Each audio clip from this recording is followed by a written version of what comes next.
21 у Беларусі. Галоўныя падзеі дня падсумуем у аб'ектыве. Я Юлія Лабанова. Добрый вечер.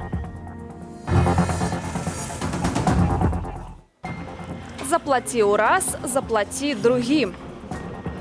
Наши власти хотели бы вообще атомизировать наше общество, чтобы с этой бедой был каждый сам насам, что называют белорусы. Следчий комитет супраць оплаты штрафов талакою. Валютную выручку не сберегаем. Облигации фактически все были направлены, эти суммы вырученные почти в полном объеме, на помощь БМЗ. А куды выдаткоўваем залаты запас краіны?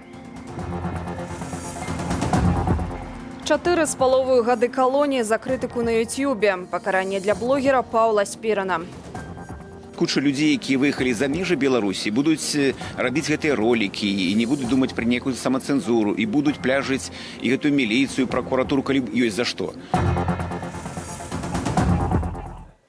За 2 фільмы 4,5 гады калоніі. Такі вырак Менскі гарадскі суд абвясціў Паўлу Спірану. Блогер крытыкаваў улады ў роліках на Ютьюбе, абвінавацілі ж мужчыну ў распальванні сацыяльнай варожасці. За працэсам сачыла Вольга Гоманова. 4,5 гады калоніі агульнага рэжыма такі вырак вынес сёння Менскі гарадскі суд Паўлу Спірыну. Блогера прызналі вінаватым у распальванні сацыяльнай варожасці. Нагодаю для ўзбуджэння крымінальнай справы сталі 2 фільмы на YouTube-канале Спірына, у якіх ён крытыкуе праваахоўную сістэму і органы дзяржаўнай улады Беларусі. Куча людзей, якія выехалі за межы Беларусі, будуць рабіць гэтыя ролікі і не будуць думаць пра нейкую самацэнзуру і будуць пляжыць і гэтую міліцыю, пракуратуру, калі ёсць за што.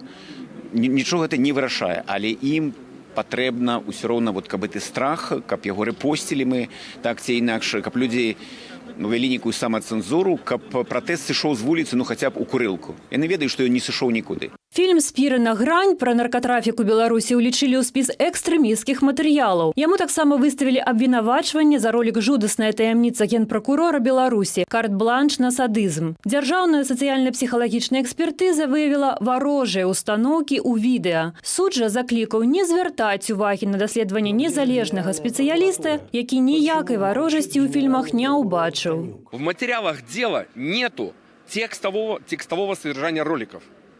А эксперты сказали на основании текста. Но это же вранье, это же обман. Это же обман, чистый обман. Это статья 402 Уголовного кодекса «Дача заведомо ложных показаний». Падчас апошняй прэзідэнцкай кампаніі блогер заявіў пра намер балатавацца на прэзідэнцтва, але цэнтр выбаркам не зарэгістраваў ягонай ініцыятыўнай групы. Кто был сегодня, видел его фильм этот «Грани». Нету там ничего, что ему бы сегодня рисовало. Просто это страх. Это страх властей. Что они могут? Когда-нибудь все-таки, наверное, придет к нам справедливость какая-то. И я думаю, что правда восторжествует. На суде Павел сказал, что для своей краины хочет только добра, а ягоныя відэа – это просто критика. Все ходим под Богом, Бог все видит. Вот. Все будет. Как... Главное, справедливость восторжествует. Как-то, я не знаю. Если разум есть у людей, то должны ж понять. Тацяна Спірына кажа, што галоўнае, каб сын усё гэта вытрымаў. Вольга Гоманова, Белсат. Перад судом над журналісткамі Белсату Кацярынай Андрэевай і Дар'яй Чульцовай, а таксама над журналісткай партала Тутбай Кацярынай Барысевіч, ветэраны беларускай журналістыкі ды кіраўнікі незалежных медыяў звярнуліся з адкрытым лістом да грамадзянаў, уладаў і працаўнікоў дзяржаўных сродкаў масавай інфармацыі. Яны заклікалі вярнуць свабодную журналістыку ў краіне, самую краіну, павярнуць да закону і праўды, а зняволеных журналістаў вярнуць іхным сем'ям ды выданням. З адмысловай заявай выступіў і тэлеканал «Белсат», а Ігор Ільяш, муж Кацярыны Андрэевай, агучыў ейны зварот да суда, што распачнецца 9 лютага. Я понимаю, что необходимо разорвать цепь исполнения преступных приказов и обращаюсь к суду с просьбой сделать это наконец.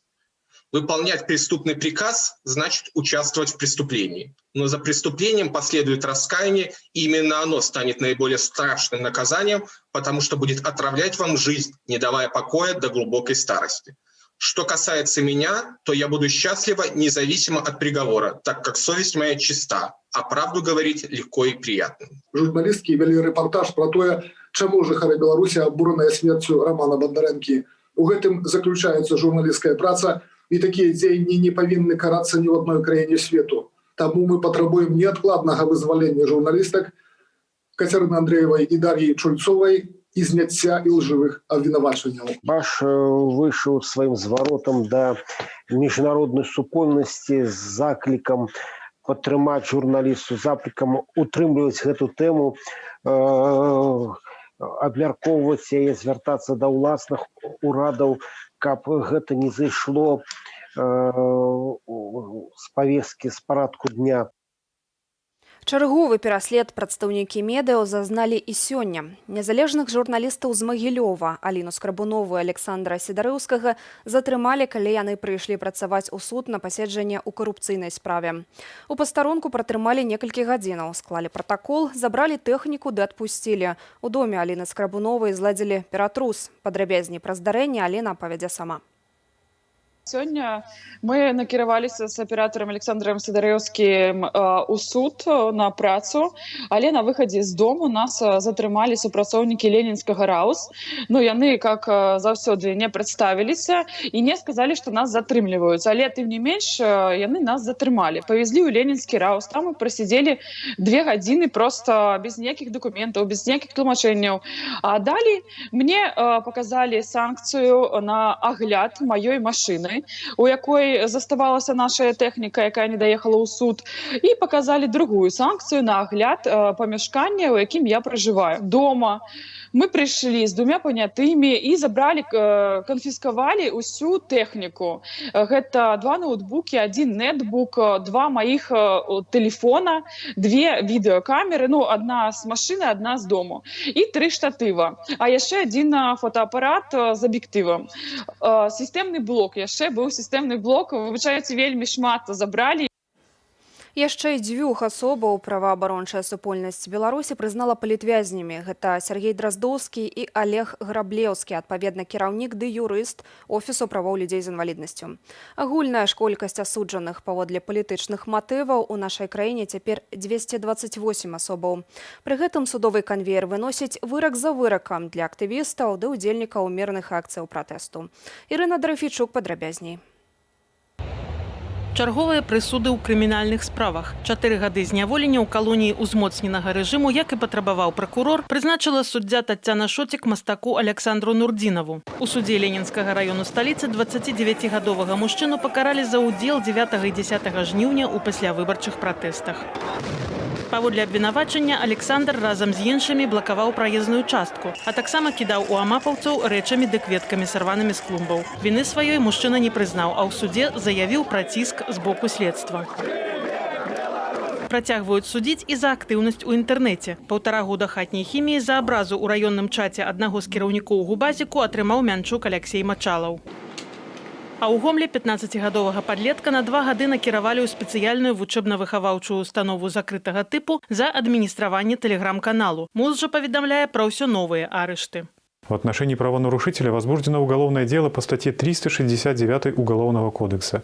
Еще по 2 уголовным делам, возбужденным ранее по аналогичной статье, проводится следственное действие с его участием. Хочу извиниться перед сотрудниками за оскорбительные комментарии в интернете. Не спыняюцца суды і па-за Менскам. Адразу паводле 3 пратаколаў разглядалі справу актывіста з Наваполацку Анатоля Куліка. Пакаралі 75гадовага мужчыну 10 сотнямі арышту паводле артыкулу 2334 за несанкцыянаваныя шэсці, шпацары са сцягам накінутым на плечы, а таксама за несанкцыянаваны пікет, белыя і чырвоныя фіранкі на вокнах кватэры. Я працаваў, аддаваў этой краіне, этой будучыні, каб яна квітнела, каб, по крайней мере, гэтага не адбывалася тое, што зараз адбываецца. Калі мяне зневажаюць, пераследуюць, толькі мой выхад на вуліцу, адразу ж інфармацыя ідзе да Віцебску, што выйшаў, трэба спыняць. Пасля выбараў гэта ўжо 5-й суд над актывістам. Такія людзі, як Анатолій Михайлович Кулік, яны даюць прыклад іншым моладзі, што не трэба нічога баяцца, мы ў сябе дома, і мы пераможам. Штрафом 580 рублёў пакаралі гомельца Вадима Васильева за фото ў закрытым чаце. Здымак ля навагодняй ялінкі са сцягам беларускай сацыял-дэмакратычнай партыі. Информацию из закрытого чата никто бы не получил, если бы милиционеры конкретно не взяли устройство и не зашли в закрытый чат. То есть по-другому в закрытый чат попасть невозможно. Это была фотография с партийным флагом зарегистрирована для однопартийцев, как поздравление с Новым годом. То есть тут никакого вообще нарушения быть в принципе не может.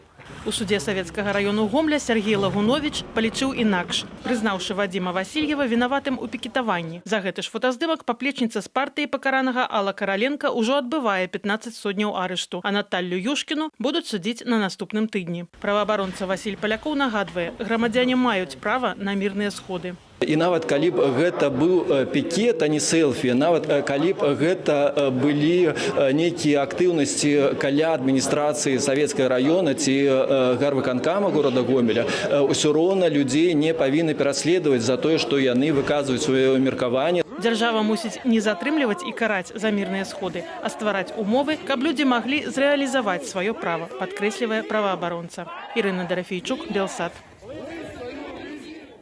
Пакараныя штрафамі заплацяць ізноў. Следчы камітэт выступіў з ініцыятывай аб паўторным спагнанні грошай засуджаных удзельнікаў пратэстаў, аплаціць штраф, якім дапамаглі фонды і фізічныя асобы. Маўляў, правапарушальнік мусіць панесці асабістую адказнасць. Ці гэта законна, ды як на віну ўспрынялі грамадзяне, даведаўся Ігор Станкевич. За ўдзел у паслявыбарчых акцыях пратэсту Наталлю, жыхарку пасёлку Октябрьскі, што ў Гомельскай вобласці, двойчы пакаралі штрафамі на больш за 2000 рублёў. Спагнанне яна аплаціла з дапамогаю фонду BioIHealth.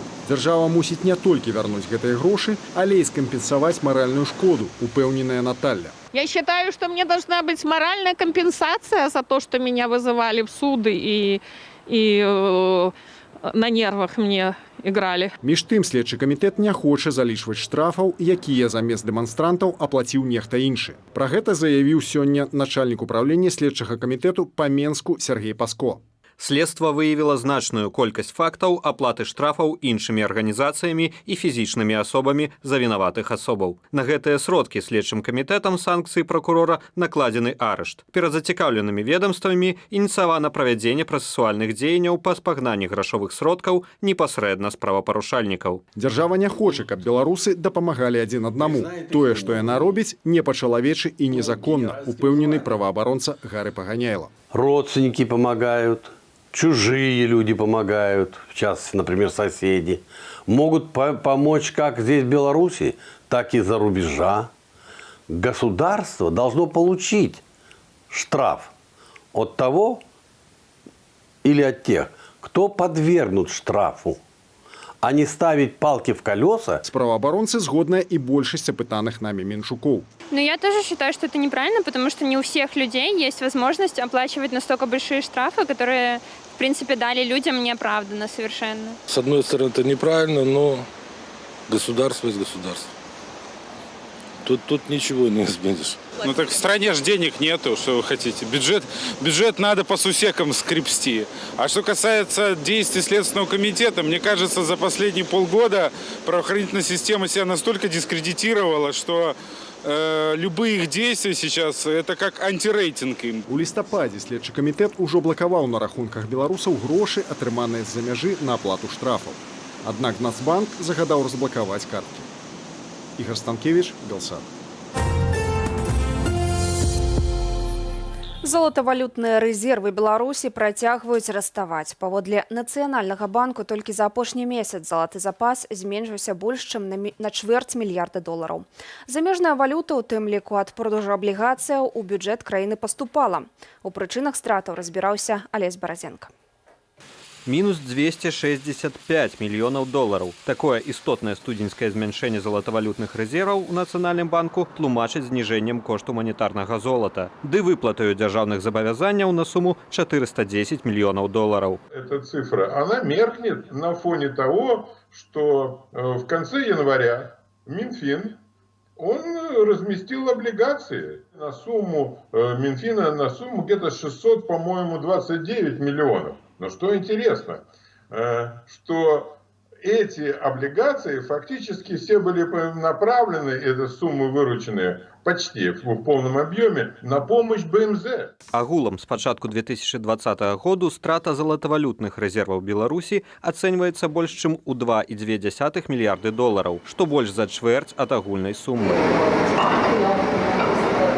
Таксама, паводле Нацбанку, у студзені беларусы выступілі чыстым пакупніком валюты. Набылі ў банках на 154 мільёны долараў больш, чым прадалі. Население не видит стабильности, оно не доверяет, в общем-то, этому, как говорится, этой экономической ситуации, которая сегодня сложилась в стране. И она предпочитает, население предпочитает все свои, так сказать, свободные денежные средства конвертировать в валюту. Так спокойней. Пры гэтым за мінулы год банкаўскія дэпазіты насельніцтва ў беларускіх рублях скараціліся амаль на 12%, а ў замежнай валюце больш чым на 25%. Адкладаць у беларусаў больш не атрымліваецца. Ничего не откладываем. Сейчас не то время, чтобы откладывать деньги. Частково доляры, частково белорусские рубли. А чому так? Ну, потому что нема упевненості у стабильности в нашей краине. Только хватает вот на еду. И то, как говорится, более-менее такая средненькая. Вот. Накапливать не. Дом продал бабушке в деревне. Вот чуть-чуть есть. А накапливаю так только на жизнь. Адсутнасць рэформаў ды палітычны крызіс не абяцаюць беларускай эканоміцы палёгкі і ў бліжэйшай перспектыве. Згодна з асноўнымі кірункамі грашова-крэдытнай палітыкі, да канца года чакаецца далейшае падзенне асноўных паказнікаў, у тым ліку і аб'ёму залатавалютных рэзерваў. Згодна з прагнозам, да канца года яны зменшацца яшчэ больш як на $1 мільярд. Алесь Баразенка, Белсат. Штраф за прадмет інтэр'еру. Гісторыя пераследу менскай сям'і за бел-чырвона-белыя жалюзі у акне ўласнай кватэры абляцела інтэрнэт. Гаспадару абвінавацілі ў несанкцыянаваным масавым мерапрыемстве. Цяпер жа спрабуюць паставіць на ўлік як сацыяльна небяспечных, а сыну пагражаюць выключэннем з каледжу. Працяг гісторыі ў матэрыяле Галіны Абакунчык.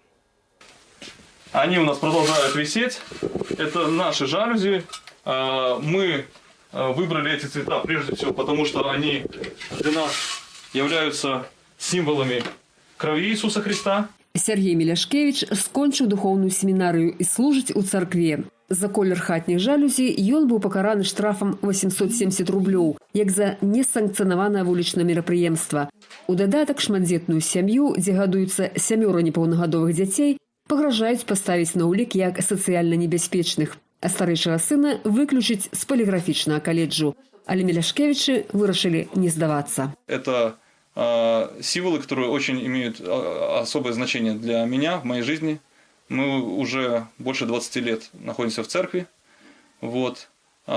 Плюс я хотел бы быть солидарен со всеми людьми, которые страдают сейчас в Беларуси. Сябры і паплечнікі хрысціяне ў царкве Свет Ісціны даюць самыя лепшыя характарыстыкі сям'і Миляшкевичаў, а Сергея ведаюць як добрага служителя и патриота. И он переживает нашу страну. Я знаю, что когда в августе проходили события, он молился в машине, его схватили ни за что, ни про что, и с ним очень плохо обошлись. Вот, он еле выжил, можно так сказать. Поэтому почему так? В мире много зла. И путь один – побеждать зло добром. Сергей это делает. Суды і штрафы за вывешаны ў вокнах бел-чырвона-белыя сцягі, за адзенне ў нацыянальных колерах і нават бел-чырвона-белую пасцілу, як за несанкцыянаванае вулічнае мерапрыемства паводле артыкулу 23.34, сталі паўсядзённымі фактамі, якія, аднак, не маюць нічога агульнага з законнасцю, сцвярджаюць праваабаронцы. Такой практыкі ніколі не было, менавіта таму, што гэта неправавы падыход. А зараз гэта выключна выкарыстанне, гэта выключна рэвалюцыйная з іх пункту гледжання мэтазгоднасць. Это нічога агульнага з правам не мае. Сергей Миляшкевич накіраваў апеляцыйную скаргу за накладзены штраф у Менскі абласны суд і чакае новага разгляду справы. Галіна Абакунчык, Белсат. Гэткім было інфармацыйнае падсумаванне дня ў аб'ектыве. Яшчэ больш актуальнай інфармацыі ў нашым тэлеграм-канале і на сайце belsat.eu. Зазірайце туды часцей. Я ж, Юлія Лабанова, развітваюся з вамі да заўтра. Добрых выходных, беражыце сябе.